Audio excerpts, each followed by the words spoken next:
At 2 a.m., he was just a maintenance man fixing a broken light in a quiet hotel lobby. He never expected anyone to be awake, let alone her. But when the woman in a robe whispered something he hadn't heard in years, his world shifted, and so did hers. If you enjoy heartfelt stories about unexpected connections and quiet moments that change everything, make sure to subscribe to the channel and stay with us until the end. Now, let's begin. Single Dad was fixing lobby lights at 2 a.m. Then a woman in a robe whispered, "You're so handsome." The lobby lights had been flickering for 3 days straight, and it was finally driving Gabe Carter crazy. He stood alone on the creaky stepladder, squinting at the old fixture while the storm outside howled like a living thing. Snow lashed against the wide lobby windows of the Pine Haven Mountain Resort, a luxury retreat nestled in the Colorado Highlands. Most guests were asleep by now, at least the ones who could sleep. Gabe tightened a bolt with his gloved fingers and sighed. He'd just finished a 10-hour shift clearing snow and salting walkways. But the lights were out again, and when you were the only maintenance man on duty at 2 a.m., there was no passing the buck. His back ached, his boots were still damp, and he hadn't had more than 5 hours of sleep in 2 days. But Gabe wasn't one to complain. He had bigger things on his mind, like whether Eli's new medication would hold through the next cold snap, or if he could stretch the week's grocery budget another day. He reached into his toolbox, grabbed a fresh fuse, and muttered, "Let's try this again." Just then, he heard it soft footsteps against marble. He paused. No one should have been up. Housekeeping ended their shift at midnight. Reception was unmanned at this hour, and security had checked in 15 minutes ago. The footsteps grew louder, deliberate. Then stopped. Gabe slowly turned his head toward the hallway. And there she was. A woman stood near the base of the grand staircase, framed by the soft glow of a wall sconce. Her robe was silk ivory and fell just past her knees. Barefoot, her long, dark hair was pulled back loosely like she'd stepped out of sleep or a dream. Her eyes locked on his, unreadable at first. Then something flickered in them. Recognition. Desperation. "You're really handsome," she said. Gabe blinked, nearly dropping the fuse. The silence after her words was thick enough to choke on. He stepped off the ladder, carefully placing both feet on the ground before answering. "Ma'am, I think you might be—" "I'm not drunk," she said quickly, her voice calm but tense like someone trying very hard not to break. "I know what time it is, and I know what I'm doing." He set his tools down, slowly, keeping his posture relaxed but alert. Years of being a single father had taught him how to read situations fast, especially when someone was on the verge of unraveling. "All right," he said gently. "Then maybe you'd like to sit down. The fire's still warm." She looked at the stone hearth across the room but didn't move. "Do you have kids?" The question caught him off guard. "Yes." "One." She nodded to herself as if that confirmed something. "Then maybe you'll understand why I'm about to do something insane." Gabe gave her a careful, patient look. "Try me." She stepped closer, just enough for him to see the faint shimmer of tears in her eyes. "I need you to pretend to be my fiancé."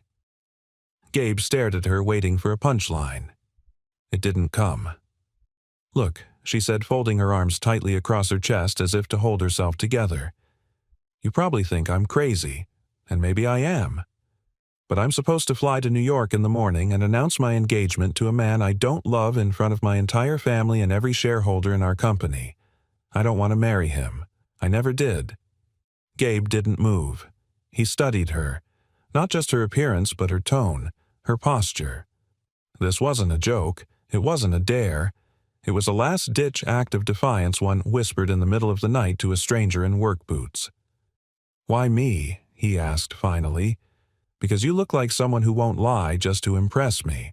And because you were the only man working in this entire resort at 2 a.m. fixing a broken light without asking for thanks. That says something. That I need the paycheck. That you have pride in what you do. And maybe you know what it's like to feel trapped." He didn't answer. She stepped even closer now, her voice lower. "I'll pay you. Generously. Just pretend to be my fiancé for a few days. Enough to convince my father and the board that I've made my own choice. Then you can go back to your life. Clean break." Gabe looked down, processing. He wasn't some wandering grifter looking to play games. He had responsibilities. Eli. His job. His quiet, hidden life. But the desperation in her voice wasn't fake, and neither was the fear behind her eyes. He exhaled slowly. "You don't even know my name." She straightened her posture, extending a hand with crisp boardroom poise. "Clarice Monroe, acting CEO of Monroe Holdings." "And you are Gabe," raised an eyebrow, shaking her hand with a firm grip. "Gabe Carter, maintenance guy, snow shoveler, and apparently fiancé for hire." A half smile broke across her lips, almost surprised she could still manage one. "Then I guess this is where our engagement begins." Somewhere down the hall a clock chimed softly. It was 2:11 a.m., and everything had just changed. Clarice sat on the edge of the leather sofa in the resort's reading lounge, her robe now covered by a borrowed gray cardigan Gabe had handed her without a word. The fire behind her crackled quietly, the flames softening the edges of her tension. She clutched a porcelain mug of peppermint tea, though she hadn't taken a single sip. Gabe leaned against the opposite wall, arms crossed, his blue maintenance jacket still zipped to the collar. His toolbox sat beside the hearth, forgotten for now. He had questions too many, but none he could ask without breaking whatever fragile state held her together. "This wasn't how tonight was supposed to go," Clarice said, her voice thinner than before. "I was going to take a walk, clear my head. I didn't expect to find you." Gabe arched an eyebrow. "You sound disappointed." "No," she said quickly, almost defensively. "Not disappointed, just surprised. You didn't ask questions." "Most people do." He shrugged. "You didn't look like someone who wanted to be interrogated." That drew the smallest smile from her. "You're right. I didn't." Gabe took a slow breath, then stepped closer. "Look, Clarice Miss Monroe, whatever this is, I'm not the guy for it. I'm just trying to keep my son healthy and a roof over our heads." Her eyes met his sharply at the mention of his son. "You said his name was Eli, right?" He nodded. "Yeah, 10 years old. Asthma. Smart enough to know when I'm lying and kind enough to pretend he believes me anyway." Something in Clarice's face cracked. Her gaze dropped to her lap. "That's the thing about kids, isn't it? They see straight through us." Gabe softened. "What happened, Clarice? What brought you out here in the middle of a storm, hiding from a life most people would trade everything for?" She looked up. "Control. That's what it's all about. My father's empire runs on it. Controlled assets, controlled narratives, controlled people, including me." She stood and walked slowly toward the window, her figure silhouetted against the falling snow. "I was a straight-A student. Got my MBA by 23. Took over regional strategy by 25. I've never missed a quarterly goal. But none of that matters to my father unless I also marry Henry Fields, the son of his oldest investor." Gabe stayed quiet. There was no judgment in his expression, just calm listening. Clarice continued. "They planned the whole thing, even the proposal. I was just a guest at my own life." A long silence followed. "And now you want me to be your ticket out?" Gabe asked quietly. Clarice turned. "Not out. Just a detour. Long enough for me to make my own decisions, not ones inherited from boardroom deals." He studied her for a long moment. "You're asking a stranger to stand beside you in front of people who can smell weakness from across a conference table." She straightened, her jaw tightening. "I don't think you're weak. That's not the point." She stepped closer. "I saw the way you spoke to me. The way you didn't rush, didn't posture. That's rare where I come from." Gabe hesitated. "This isn't just about me. If I go with you, I'll be gone for days. I'd have to leave Eli with my neighbor Annie. She's reliable, but he's had 2 attacks this month already. Clarice didn't hesitate. I'll pay for his medication. For private care while you're gone. I'll make sure he's safe. You have my word. He let out a slow breath. Her offer was tempting, too tempting. And dangerous. His gut twisted with the weight of it. But then he remembered Eli's last ER visit, the fear in his son's eyes as the oxygen mask came down, the rising cost of prescriptions, the maintenance bills he hadn't opened yet. "You'd do that?" he asked. "Even if I say no later?" "Yes." That was the moment he knew she wasn't bluffing. There was no agenda in her voice, just exhaustion and a kind of battered honesty he respected. "I have conditions," he said. She blinked. "Name them." "1, no lying to Eli. If he asks, I tell him the truth. 2, you don't make me wear a tux unless it's absolutely necessary." Clarice smiled, a real one this time. "Deal." And 3. He paused, staring at her intently. "If this gets messy, and it will, you don't let me become your shield. I won't be someone you use to hurt your father." She met his gaze evenly. "I don't want to hurt him. I just want him to see me." Something about the way she said it settled the decision in his gut. Gabe exhaled through his nose. "All right then, Miss Monroe. Let's ruin a few expectations together." Clarice extended her hand again, this time firmer, more certain. "Let's." They shook. From the hallway, a digital clock blinked 3:01 a.m. in red.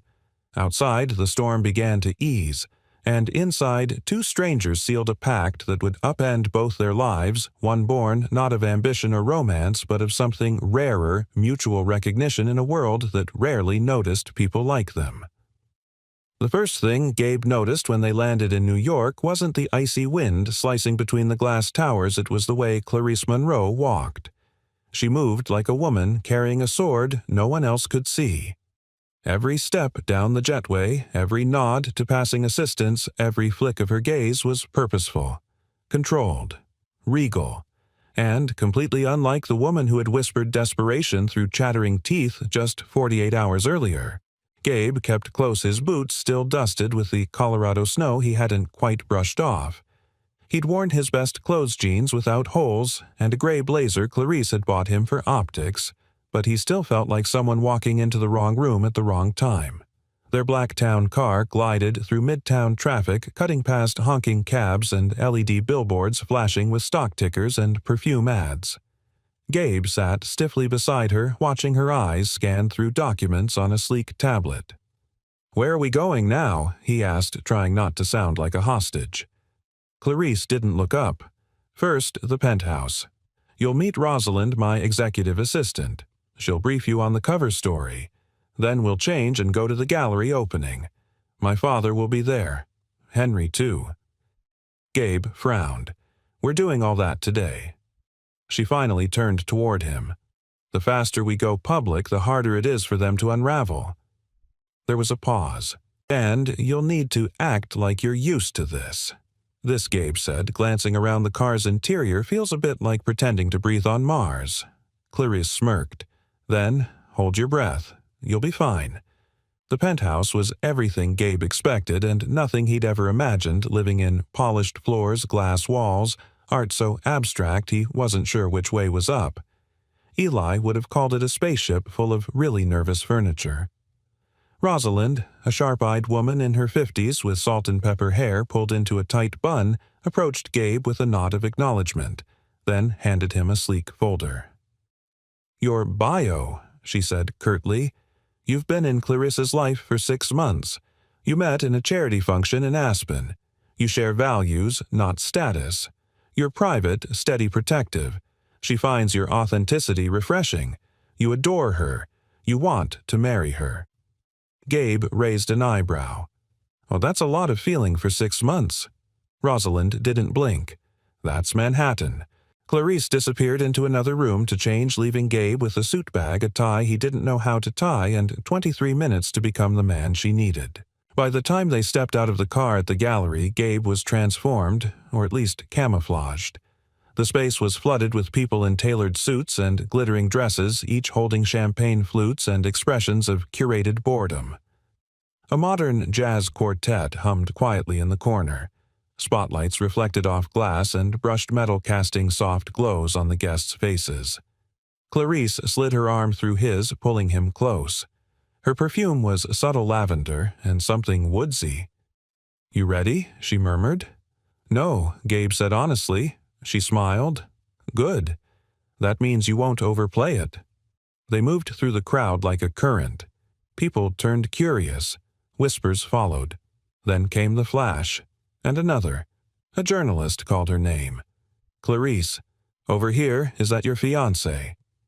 She turned without missing a beat, pressing Gabe's hand against her waist like they'd done it 1,000 times.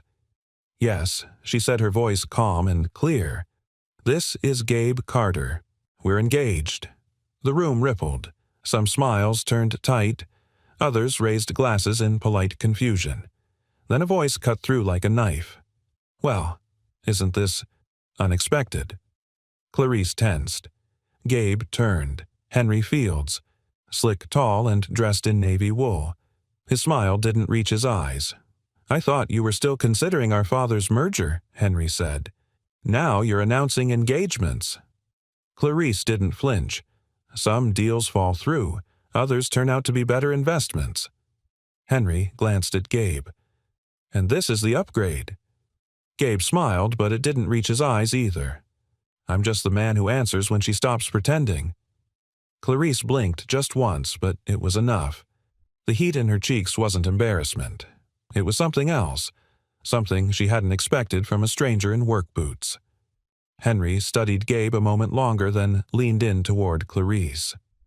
"This won't last," he whispered. "Your father will never allow it." Clarice answered in a whisper of her own.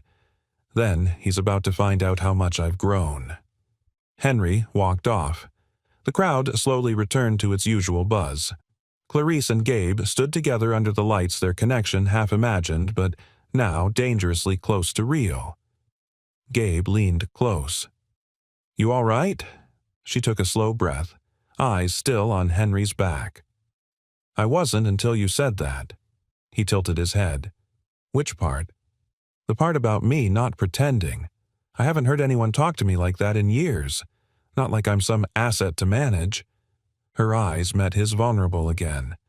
"Thanks, Gabe, for showing up tonight." He gave a quiet nod. "Just promise me you'll tell me when it stops being pretend." Her smile was faint. "I think I'll know when it does." The cameras kept flashing. The city kept spinning. But something had shifted between them, something subtle and fragile and real beneath all the practiced smiles and polished lies. And for the first time in a very long time, Clarice Monroe didn't feel like she was acting. Clarice woke the next morning in her penthouse bedroom with the strange sense that her world had shifted, and not in the way she expected. Outside the enormous windows, the city pulsed to life beneath a slate-gray sky horns echoing like a hymn to motion. But inside, it was oddly quiet. She sat up, brushing a stray curl from her cheek. Gabe had slept in the guest room, he'd insisted, and though it was all for show, a part of her had felt something tighten when she watched him walk away down the hallway last night. Not attraction. Not yet. Just a recognition of something. Grounded. Authenticity. She wasn't used to it. Certainly not from men in her world. In the kitchen, she found him already dressed jeans, a clean Henley sleeves, pushed up barefoot, flipping pancakes like it was second nature. Eli would have adored him. "Morning," Gabe said casually, not looking up from the skillet. She blinked. "You cook?" He shrugged. "I parent. Cooking comes with the job." She walked to the counter, watching him pour a fresh cup of coffee and slide it across to her without asking. It was exactly how she took it. No sugar splash of oat milk. "How'd you know?" she asked, surprised. Gabe smirked. "I have eyes. You used that milk 3 times yesterday and never touched the sugar jar." She smiled into her cup. Observant. Occupational hazard. Fixing things means you have to notice what's broken first. Clara studied him for a moment. There was something in his tone, not pride, but presence. Gabe had the kind of stillness that made other people settle without realizing it. "Do you miss it?" she asked softly. He glanced over. "Miss what?" "The boardrooms. The strategy. Your old life." He paused before answering, then set the pan aside. "Not really. I miss being good at something that mattered, but not the world I had to live in to be there." Clarice tilted her head. "You were good." Gabe met her eyes. "I was very good." She let that settle for a beat. "So why walk away?" His jaw tightened slightly. "Because my wife got sick. And I realized no one in that world knew how to hold space for grief. They saw weakness as a liability. I didn't want to be part of a place where you have to hide your humanity to survive." Clarice felt something lurch in her chest. She lowered her cup. "I'm sorry." Gabe gave a half smile. "You don't have to be.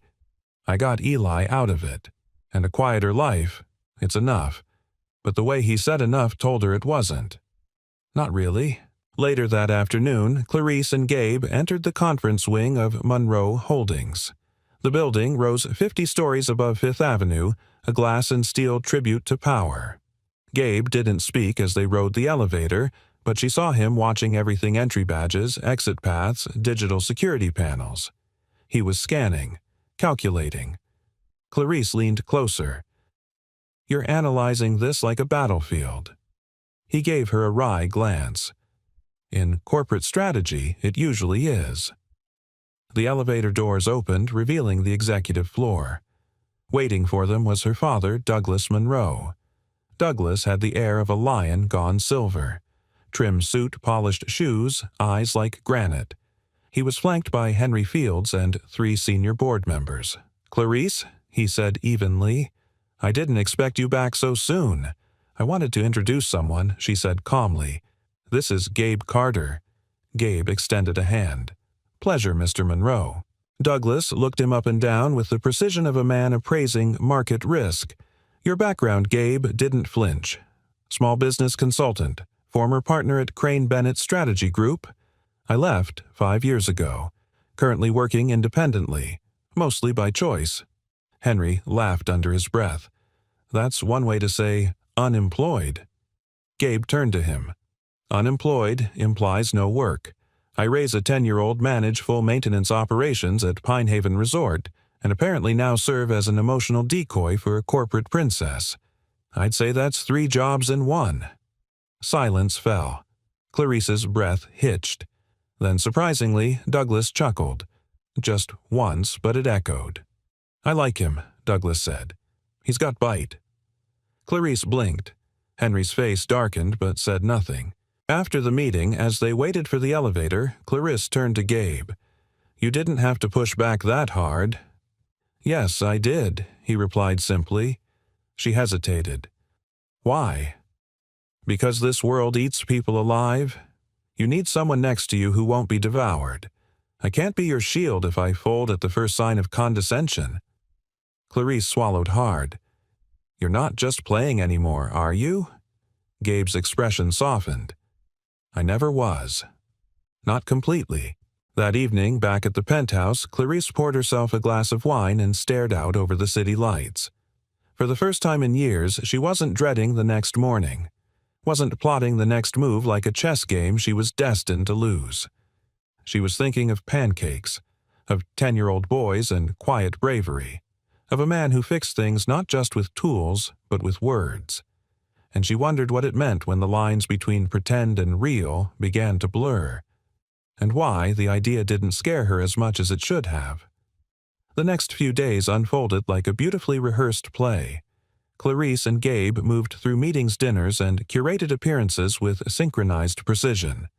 The press was enchanted. The grounded self-made fiancé was a narrative the tabloids couldn't resist, and Clarice's image surged in public favor. But behind closed doors, the performance grew increasingly complicated. Gabe wasn't supposed to fit into her world so seamlessly. He wasn't supposed to remember everyone's names in the boardroom, or quietly hand her a pen during a negotiation when she was fumbling with nerves. He wasn't supposed to speak up once, and then sit back and listen like he was studying her not to gain leverage but to understand her. He wasn't supposed to make her feel seen, and worst of all, he wasn't supposed to make her feel safe. One night after a charity event hosted at the Met, Clarice and Gabe returned to the penthouse later than usual. The car ride had been quiet, but not in a tense way. More like two people who had grown used to silence not being awkward. She changed into a soft gray sweater and poured herself a cup of tea, while Gabe disappeared into the guest room. But when she walked past Eli's room, the one Gabe had temporarily set up with pictures and books she'd never noticed before she paused. The lights were off, but the door was cracked. Inside, Gabe was sitting on the edge of the bed, softly reading a story out loud. Clarice leaned against the doorframe, her heart catching in her throat. And the little engine said, "I think I can. I think I can." And he pulled the others up the hill. Gabe read his voice calm and warm. Then he looked up, catching her watching. "Sorry," he said with a quiet smile. "I know he's not here, but it helps me feel close to him." Clarice walked in and sat on the floor beside the bed. "You do that every night?" Gabe nodded. "I used to read to him from the hospital when I was out of town. Now I just do it from wherever I am, even if he's not listening. It keeps me grounded." Clarice looked at the small collection of worn children's books on the nightstand. "Your son's lucky. I'm the lucky one." There was silence for a moment, broken only by the distant hum of traffic far below. "Can I ask you something personal?" she said softly. Gabe nodded. "Do you ever get tired of pretending you're okay?" He exhaled slowly. "All the time. But I made peace with the idea that I'm allowed to carry pain and still keep going. They're not mutually exclusive." Clarice swallowed. "I've never known how to do that. You've been taught to compartmentalize. Most people in your position have. But that kind of life, it costs you." She looked at him. "What did it cost you?" He hesitated. "My marriage. Not because I didn't love her, but because I was too busy trying to fix everything that was breaking around her. I stopped just being there." Clarice's throat tightened. "And now I try to show up for real. Even when it's hard. Even when I'm scared." Her voice dropped to a whisper. "That sounds exhausting." Gabe smiled gently. "It is. But it's also the only thing that ever made me feel human again." Clarice looked away, blinking quickly. Something sharp and unspoken was shifting inside her chest. A kind of ache that had nothing to do with longing and everything to do with finally understanding what she'd been missing all these years. Connection. Not the performative kind. Not the kind bound by status or mutual benefit. But the raw, unpolished, deeply present kind. She stood brushing invisible dust from her jeans. "Gabe." He looked up. "When this is over, when the performance ends, I don't know if I'll be ready to let you go." The words hung in the air, terrifying in their honesty. Gabe stood slowly. There was a gentleness in his expression, but no pretense. "Clarice, we're walking a very thin line here. I know, this started out as a lie, but it's not all a lie anymore, is it?" He didn't answer immediately. Then he said very quietly, "I don't know what it is. I just know it's real." And then, just as naturally as a breath, he reached up and tucked a strand of hair behind her ear. His fingertips lingered, not to seduce, but to stay to say, "I see you, even when you're not trying to be seen." Clarice's eyes closed for half a second, the warmth of the moment washing over her like sunlight breaking through clouded glass. But before she could speak again, a sharp chime cut through the room. Her phone. She walked over and picked it up, heart-pounding. The screen read, "Father, 3, missed calls." She swallowed and answered. Dad, Douglas Monroe's voice came through cold and sharp. "You need to turn on the news." Clarice turned toward the TV and grabbed the remote. The screen flickered to life, and there it was. A photo of Gabe shirtless working on a broken pipe outside the resort in Colorado. The headline beneath it screamed Clarice Monroe's Fiancé Fraud, or Fortune Hunter. Her breath caught. Gabe walked over slowly, watching the same screen. She turned to him, dread coiling in her stomach. "They found you." He nodded once. "And they're just getting started." The warmth of the moment shattered like glass beneath a high heel. And just like that, the beautiful lie they'd been living began to teeter on the edge of something dangerously real and publicly unraveling. The headlines didn't stop. By noon, every media outlet from Wall Street Journal to gossip blogs had picked up the story: Clarice Monroe's mystery fiancé, a single dad with a secret past. Photos of Gabe fixing pipes, shoveling snow, and even walking with a paper bag of groceries circulated with brutal speed. They framed him as a fraud, an opportunist. Some painted him as romanticized working-class charm. Others whispered gold digger. But the truth was far more complicated and far more human. Clarice stood at the floor-to-ceiling windows of her office, staring at the skyline as her phone buzzed relentlessly on her desk behind her. She hadn't spoken to Gabe all morning. He'd left early to clear his head, said he needed air. But she could still feel the ghost of his presence, the way his quiet steadiness had become part of the air she breathed. Douglas Monroe's voice echoed from her last conversation with him. "You've jeopardized your entire position for a man you barely know." But she did know Gabe.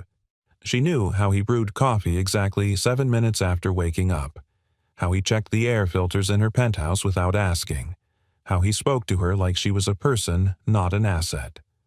That kind of knowing didn't need years, it needed honesty. And Gabe had given her nothing but that. The door burst open without a knock. Rosalind entered, tablet in hand, lips pursed. "I've contained the damage as best I can. PR is working on a statement. Your father wants you in the boardroom in 30. Clarice turned. What kind of statement? That this was all a misunderstanding. That you and Mr. Carter had a brief romance, but you've ended the engagement. Gracefully. Clarice's pulse throbbed in her neck. That's not true. Rosalind's expression didn't change. Truth stopped mattering the minute his photo hit the tabloids. Clarice crossed her arms. I won't lie, not for the board, not for my father. Then, you're going to lose your seat. The words landed like a slap. Not because they were unexpected, but because they no longer terrified her the way they once did. I appreciate your loyalty, Rosalind, she said, voice steady. But I didn't fight this hard to finally have a voice, only to use it repeating someone else's script. Rosalind looked at her for a long moment. Then, in a rare show of softness, she said, Be careful. The board isn't kind to women who bleed publicly. Clarice gave a half smile. Then maybe it's time they see what bleeding with dignity looks like. Meanwhile, Gabe was across the city walking the quiet pathways of Central Park. The snow had started to melt, leaving patches of wet earth and gravel exposed. He'd turned off his phone hours ago. Not because he was hiding, because he was trying to remember who he was before all this began. Before tuxedos and flashing cameras, before fake bios and corporate posturing, before he'd let himself believe even for a moment that he could belong in a world built on power games and polished masks. He sat on a bench near the frozen edge of a pond, rubbing his palms together. His breath formed small clouds in the cold air. He wasn't ashamed of where he came from, but he hated how easily people dismissed him because of it. A voice startled him. You're not hard to find. He looked up. Clarice stood before him, wrapped in a long wool coat, her eyes soft but sharp. I figured you'd be somewhere real, she said. Somewhere quiet. Gabe exhaled, his voice low. They tore into everything, didn't they? Yes, she said. And I didn't stop them. Not fast enough. He shook his head. This isn't on you. I disagree. She sat beside him, close enough for their arms to nearly touch. For a moment, neither spoke. Then Clarice turned to him. They want me to renounce you in front of the board, to say you were a mistake, a moment of weakness. Gabe didn't flinch. And are you going to? She paused. I don't know what this is between us yet, but I know it isn't a mistake. and I'm done pretending it is." He looked at her. Really looked. "You'd give up everything for that." She smiled, small but fierce. "I think I'm starting to understand what everything actually means." Gabe stared out over the pond, heart pounding. "I can't promise I'll fit into your world, Clarice," he said. "But I can promise I'll never let you become someone you're not just to survive it." She reached for his hand, then firmly, not delicately, like a decision. "I don't need you to fit in, I just need you to stand with me." 30 minutes later, they entered the Monroe Holdings boardroom together. It was a room built to intimidate, long mahogany table panoramic view of the skyline, 20 men and women in tailored suits, cold eyes. Douglas sat at the head, flanked by Henry Fields. Clarice stood at the opposite end, Gabe beside her. Her voice rang out clear, "You all asked for an explanation. Here it is. I chose Gabe Carter. I chose honesty. I chose a life where I don't have to check my integrity at the door." The room shifted uncomfortably. Douglas narrowed his eyes. "So you're willing to risk this company for what sentiment?" Clarice lifted her chin. "I'm not risking it. I'm reshaping it. If that means stepping down, so be it. But I won't lead with fear. Not anymore." She reached for Gabe's hand, and to her surprise he took it without hesitation. The silence that followed wasn't applause, but it wasn't rejection either. It was something rarer. Respect, even if it came reluctantly. Clarice hadn't known silence could be this loud.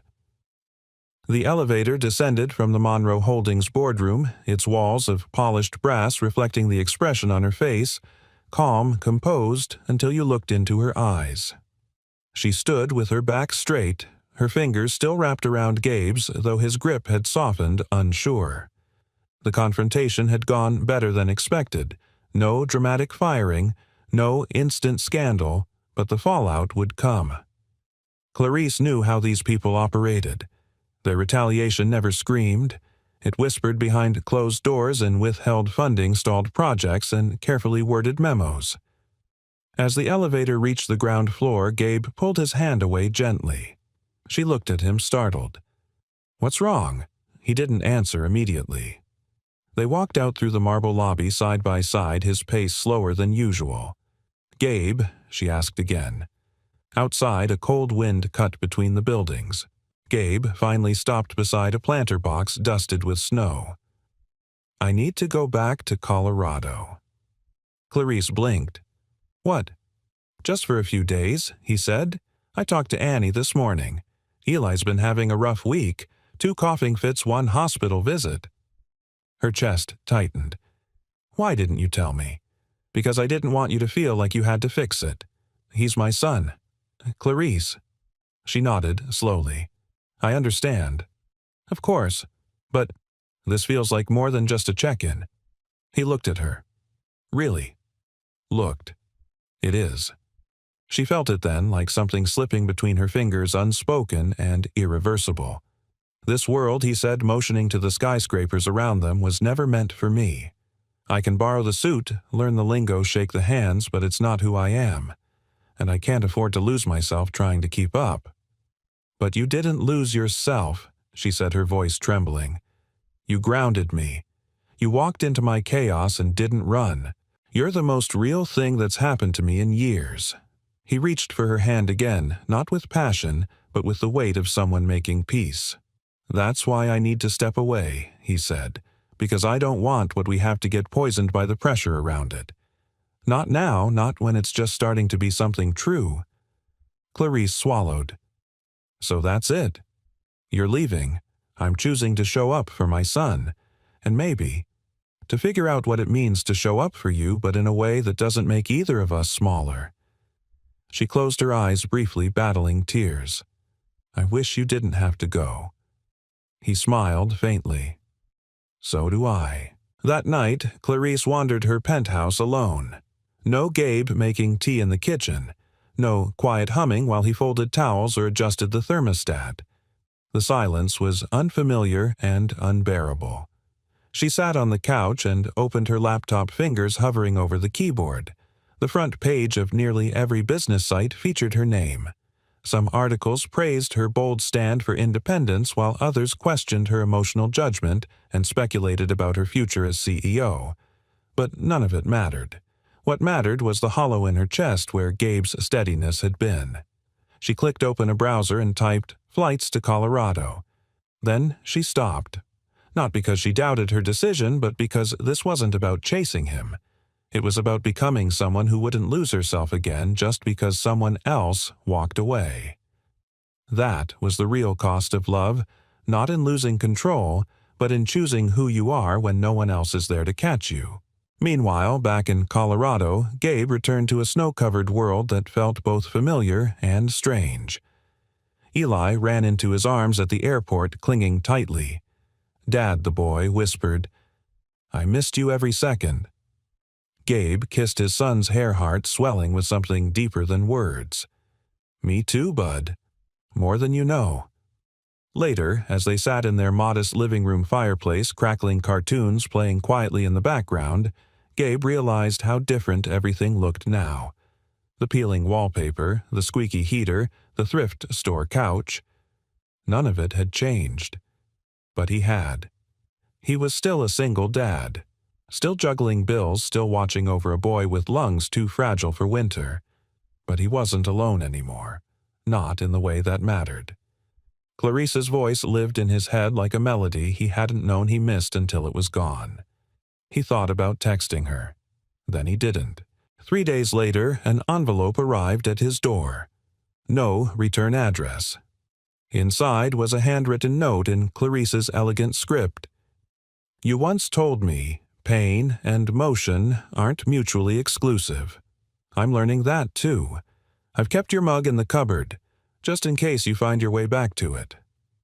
Clarice taped to the bottom was a child's drawing, Eli's unmistakably with stick figures, Gabe Clarice, and a crooked heart between them. Gabe stared at it for a long time. He knew then that distance didn't diminish real things. It clarified them. On the 7th night, Gabe tucked Eli in, read him 2 chapters, and lingered at the bedroom door. Then he walked to the living room, picked up his phone, and dialed. She answered on the 2nd ring. "Hey," she said softly. Gabe's voice broke through. "I want to come back. But not just for you." Clarice was silent for a beat. "Then why for us?" he said. "For what we are when we're not pretending." She exhaled a shaky breath. "Then, come home." And for the first time, Gabe realized she didn't mean New York. She meant wherever he stood with her beside him. The day Gabe returned to New York, the city was wrapped in one of those soft, unexpected March thaws where the air hinted at spring, but the sidewalks still clung to the last bite of winter. He stepped off the train with nothing but a small overnight bag and a folded drawing from Eli tucked into the front pocket of his coat. Clarice was waiting for him on the edge of the platform, not in her usual heels and coat of armor, but in a simple navy sweater and jeans, hair pulled back, no makeup. There was no press, no performance. Just her. He smiled before he could stop himself. She walked toward him and stopped a few steps away. "Hey, hey," he said, voice low and a little breathless. "Did you come to save me?" she asked, half playful, half vulnerable. He shook his head. "No. I came to walk beside you. That's all I ever really wanted." Her eyes filled, and before she could say anything, he reached out and gently took her hand. They didn't need to fill the silence. They were the silence. And the peace inside it. That evening, they sat together in the penthouse, no scripts between them. Gabe stood at the kitchen counter, stirring soup, sleeves rolled up, a towel tossed over his shoulder. Clarice leaned against the doorframe, watching him like someone witnessing something sacred. "I missed this," she said quietly. He glanced up. "You missed my soup?" "No," she said, smiling. "I missed you. You're being here. Like this." He set the spoon down and walked toward her. "You know, you could have had any man in this city. Any man in this country, really.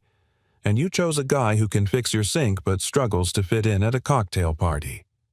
Clarice took his hand and placed it over her heart. "I didn't need someone who fit in. I needed someone who fit me." Gabe didn't respond with words.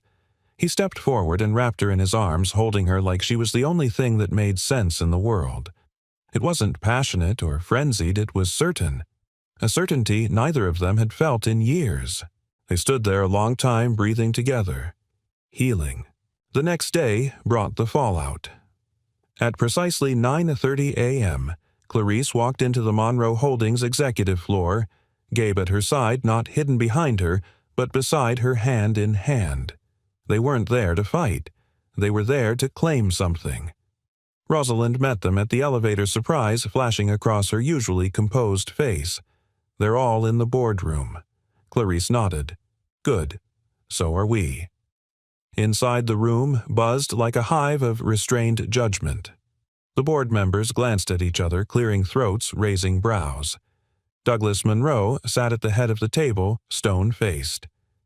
"Clarice," he said, folding his hands, "this isn't a social call. We have shareholders waiting for a resolution." Clarice placed a slim folder on the table. "This is a 5-year projection based on a strategy Gabe and I developed last night. We restructured 3 underperforming regions, divested from an inflated holding, and reallocated funds toward the sustainable housing initiative you keep postponing." The board members leaned in, suddenly attentive. Douglas blinked. "You did all that in one night," Gabe answered, calm and clear. "It's amazing what you can do when you're not trying to impress anyone. Just solve problems." Clarice met her father's eyes. "We're not here to ask for permission.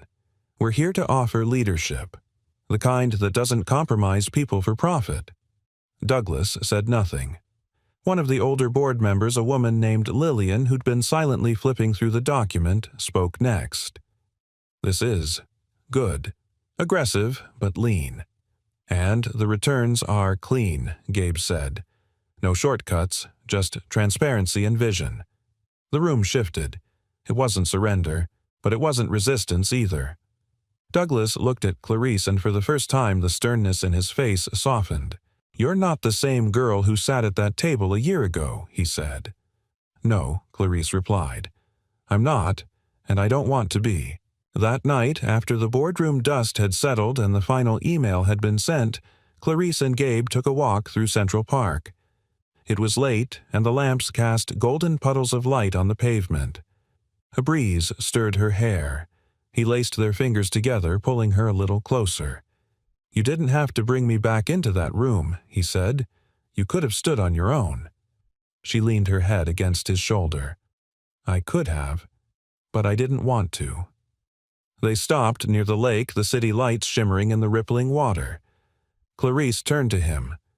"I spent most of my life believing I had to do everything alone. That love was a liability. That vulnerability was weakness. But then you showed up fixing a light bulb at 2 in the morning, like it was the most important job in the world." He smiled. "It kind of was." She stepped closer, her voice trembling. "I didn't just fall for you, Gabe. I learned from you. I became more myself because you didn't try to change me, you respected me. That was the miracle." Gabe's throat tightened. "And you saw through me when no one else even bothered to look." He took both her hands. "I know we're still building this, but I'm in. All the way, as long as you want me." Clarice looked up at him, eyes glistening. "I want you," she said. "For real. No more pretending." Then, under the city lights with no cameras, no scripts, no expectations, she kissed him. It was slow, deep, home. And somewhere between the past and the future, 2 people who were never supposed to fit finally did. The board's silence didn't last long. Within 24 hours of Clarice's presentation, the tide began to shift. Emails were exchanged, whispered meetings held. Some board members were cautiously impressed. Others saw her defiance as dangerous precedent. The shareholders were divided, and more than a few were asking uncomfortable questions about leadership stability. Still, Clarice walked through the storm with her chin high, Gabe never far from her side. But on the 3rd morning, a letter arrived. She opened it at the kitchen island, fingers trembling only slightly. Gabe watched her from across the room, his coffee untouched. Notice of review temporary suspension of executive authority, pending emergency vote. Her breath caught. They were calling a vote, a formal challenge to her leadership. She blinked slowly, then set the paper down. Gabe stood and crossed the kitchen in 3 steps. Clarice. She shook her head. It's not unexpected, but it's still a punch. She managed a faint smile. You'd think I'd be used to it by now. He reached for her hand. You don't have to do this alone. I'm not, she said softly, and in that moment it was clear she'd been alone for so long, she'd forgotten how to accept support. And now that it was here solid and unwavering, it changed everything. The day of the vote arrived like a storm front. Clarice stood before the board in the same room that had tried to bury her identity more than once. She wore navy sharp and understated. No jewelry, no polish, only purpose. Douglas Monroe sat at the head of the table, gaze unreadable. Beside him, Henry Fields looked almost smug. He'd been waiting for this. A full shareholder quorum had been called. Cameras weren't allowed inside, but the tension was thick enough to broadcast on its own. Clarice cleared her throat and stepped forward. No notes today, she began.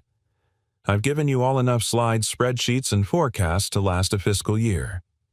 A ripple of chuckles, uneasy but real. She let the silence fall for a beat. I'm not going to stand here and justify my relationship or my choices. You've already decided what you think about those. But I will remind you of something. Leadership is not compliance. It's courage. It's seeing the people behind the profits. And for too long we've operated like those two things are separate. Her gaze swept the room. I've brought you growth. I've brought vision. And yes, I've brought discomfort. Because disruption often feels like rebellion until it becomes the new foundation. Someone in the back nodded. She turned to her father. Dad, you taught me to lead with clarity. You said, profit will follow conviction. Well, I'm giving you mine. And if you don't want it, if this board decides I'm not fit to lead, then I will step down. Not because I failed, but because I refuse to become someone I don't recognize just to stay. Then quietly she added, but if you believe in the company, I know we can become. Then let me build it. Without apology. A beat of silence followed. Then a low voice called a vote. One by one, hands raised. It was slow, deliberate, and breathtaking. In the end, it wasn't unanimous, but it was enough. She stayed. Clarice let out a breath she didn't realize she'd been holding. Her eyes found Gabe through the glass wall waiting just outside. She didn't smile. Not yet. Not until the choice was hers again. That evening, she and Gabe walked the High Line as the sun dipped over the Hudson, bathing the city in gold. I didn't know if they'd keep me, she said, voice light but quiet. I did, Gabe replied. You walked in there like someone who wasn't afraid of losing. She looked at him. I was afraid. I still am. But I've spent so many years trying to be right, I forgot how it feels to be real. Gabe stopped and turned to face her. Clarice, what you did today, what you've been doing since that night in the resort lobby, it's not just bold, it's honest, and people are starving for that kind of leadership. She stared at him, her throat tight with something deeper than victory. You changed me. No, he said softly.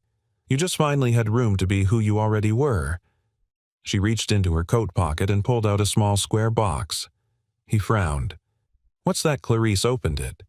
Inside was a ring, but not just any ring. A modest gold band, simple and elegant with a tiny engraving on the inside, the light was never broken.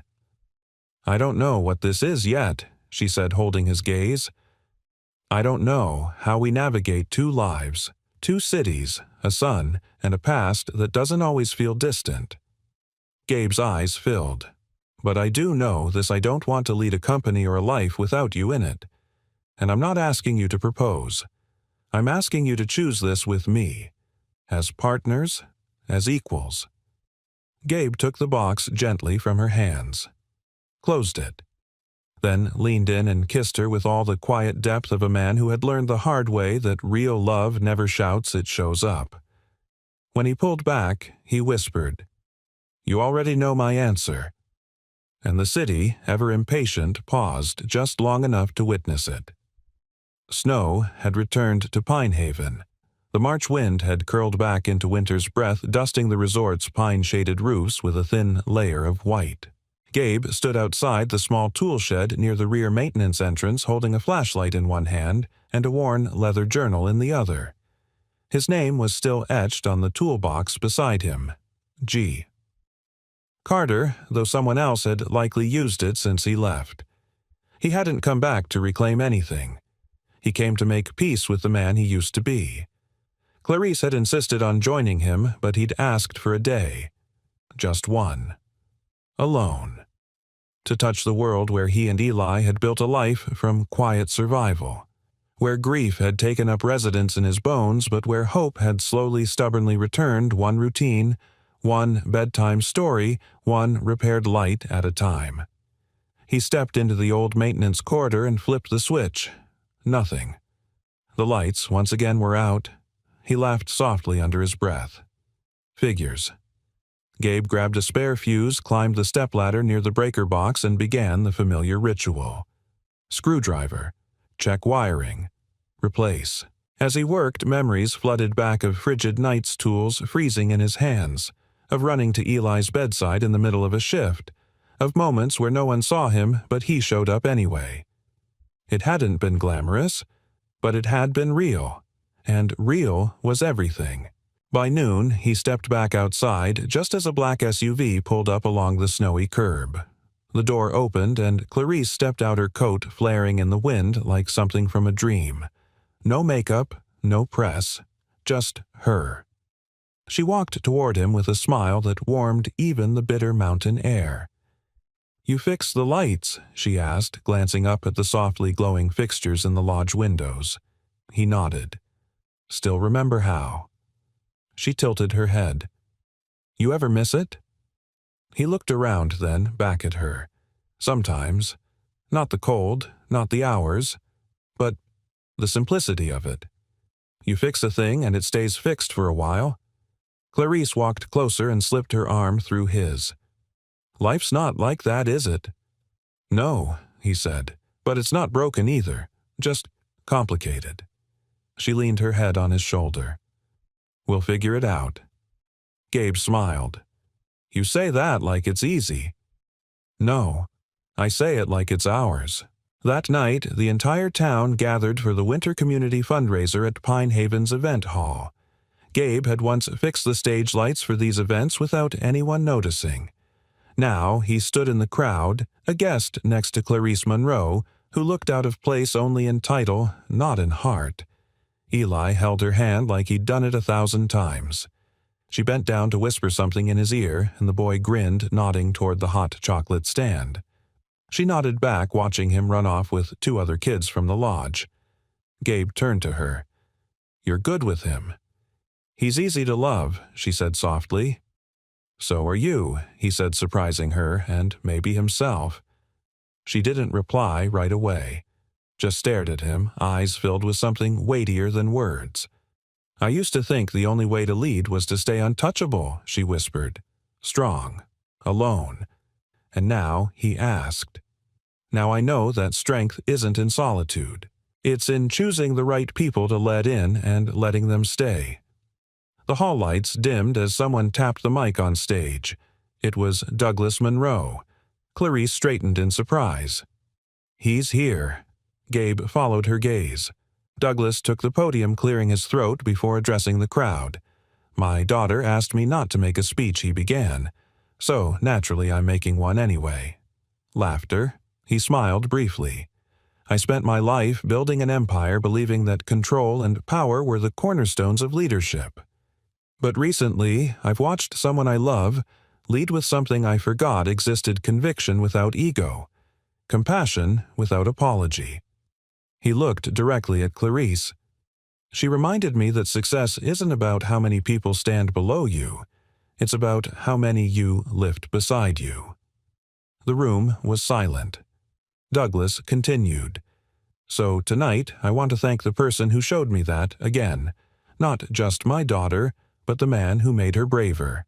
Gabe blinked, stunned. Douglas stepped down from the stage and walked toward them. He stopped in front of Gabe and extended his hand. "Thank you," he said, "for standing with her when I didn't know how." Gabe took the hand firm and steady. "I didn't stand for her. I just stood with her." Clarice watched them, eyes glistening. Later, under the stars outside the event hall, Clarice pulled Gabe aside. "This place," she said, breath curling in the night air. "It's where it all started, isn't it? The lobby lights. That ridiculous robe. My terrible timing." He smiled. "It was the best timing of my life." She laughed. "You always say the simplest things like they're profound, because sometimes they are." Clarice reached into her coat pocket again. Not a ring this time. "A key. To the place across from yours," she said. "I rented it. At least for a while." Gabe stared at her, surprised. "I want to learn this rhythm with you," she said. "Your world. Eli's world. Ours.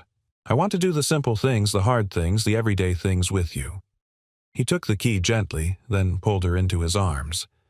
And for the first time everything felt exactly as it should be. Not perfect, but whole. Lights fixed, hearts open, together. The wedding wasn't grand.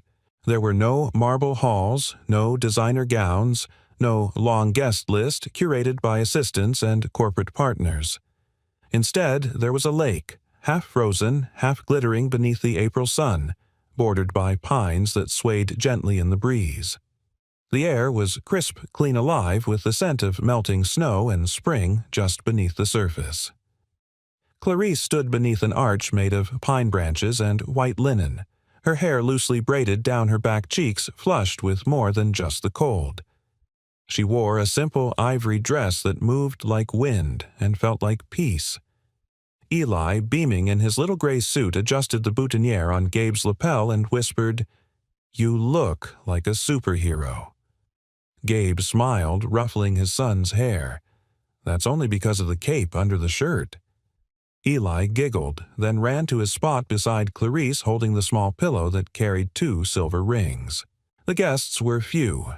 Rosalind holding a cup of cocoa and blinking back what she swore were just allergies. Douglas Monroe seated near the front, his pride silent but unmistakable. A few neighbors from Pinehaven, Clarice's old college roommate, a baker who had once let Eli taste cake samples just for fun. No press, no spectacle, just people who mattered. Just love. The officiant, a kind woman from town with a voice like warm tea, began the ceremony as Gabe and Clarice joined hands. "Today," she said, "we celebrate not only the bond between 2 people, but the choice they made to see each other not as perfect but as present, not as polished but as real. Love, at its core, is not built on performance. It's built on presence.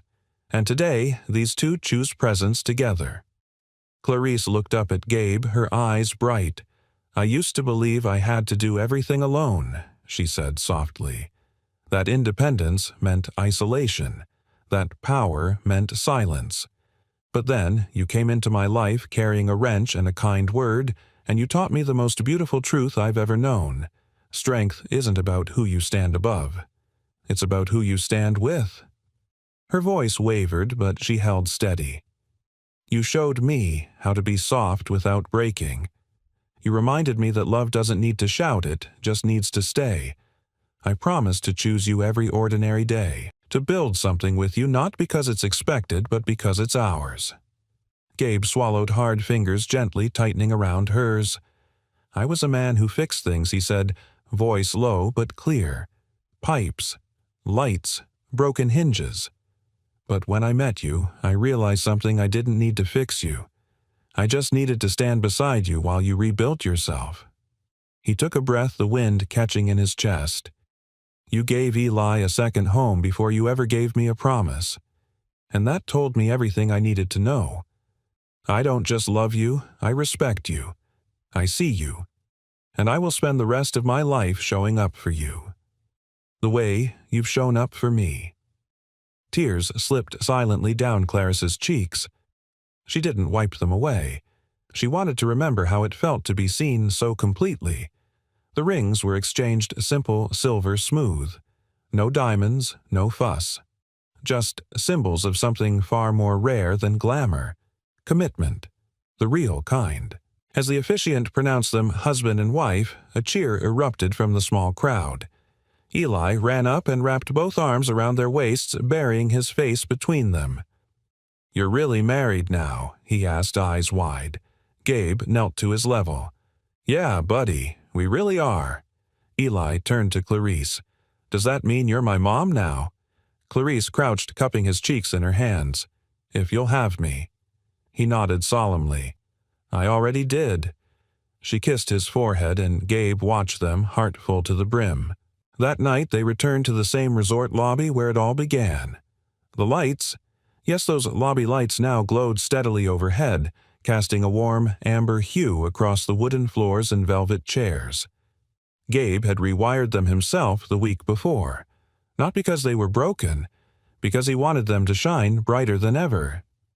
Clarice stood by the fireplace wearing a thick sweater and wool socks, her wedding dress long since traded for comfort. Gabe approached with 2 mugs of cocoa. "I was thinking," she said, "taking hers, we should come here every year. Same day. Just us, even when it's snowing sideways. Especially then," she said, smiling. "Because if we can make it through a storm, we can make it through anything." He touched her cheek. "We already have." They sat by the fire, their hands intertwined. Eli snoring softly on a couch nearby, his sketchbook still open across his chest. Today's page filled with a stick-figure family now drawn with a house, and a glowing street lamp above it. Gabe looked at Clarice, heart thudding gently in his chest. "You ever think," he whispered, "how close we came to missing each other?" She turned to him, eyes soft. "No. I think about how lucky we were to notice." The fire crackled beside them. Outside, snow fell like confetti. And in that quiet, ordinary moment, the kind that never makes headlines but builds a life, they didn't need anything more. Because the lights were on, the hearts were full, and the future, it was theirs.